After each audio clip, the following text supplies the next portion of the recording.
नेपालमा छिट्टै मनसुन भित्रिने संकेत, हिमाली क्षेत्र बढी जोखिममा। भारतमा सामान्य मिति भन्दा एक हप्ता अघिदेखि मनसुन सुरु भएपछि नेपालमा पनि छिट्टै मनसुन प्रवेश गर्ने संकेत देखिएको छ।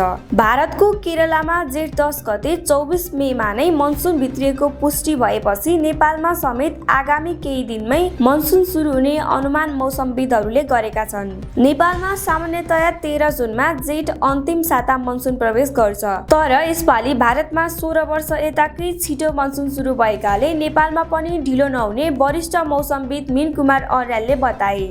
अहिले जलवाष्पयुक्त हावाको गतिशीलता हेर्दा नेपालमा मनसुन छिट्टै भित्रिन सक्छ उनले भने। भारतमा मनसुन प्रवेश गरे पनि नेपालमा अझै पश्चिमी वायु र स्थानीय प्रणालीको प्रभाव कायमै रहेको मौसम विभागले जनाएको छ। बंगालको खाडी र अरब सागरबाट जलवाष्पयुक्त हावा नेपालमा प्रवेश गरिरहेकाले दिनौ जसो केही जिल्लामा वर्षा भइरहेको छ। नेपालमा मनसुन 13 जुनदेखि सुरु भई 2 अक्टोबरसम्म रहन सक्छ। सामान्य अवस्थामा यो अवधि 112 दिनको हुन्छ, तर जलवायु परिवर्तनको असरका कारण यो अवधि असामान्य तापक्रम र वर्षा हुन सक्ने देखाएको छ। मौसम विज्ञान विभागले सार्वजनिक गरेको 2082 सालको मनसुन प्रक्षेपण अनुसार हिमाली क्षेत्र विशेष गरी मनाङ, मुस्ताङ र अन्य पहाडी जिल्लामा सरदर भन्दा बढी वर्षा र उच्च तापक्रम हुने सम्भावना देखिएको छ।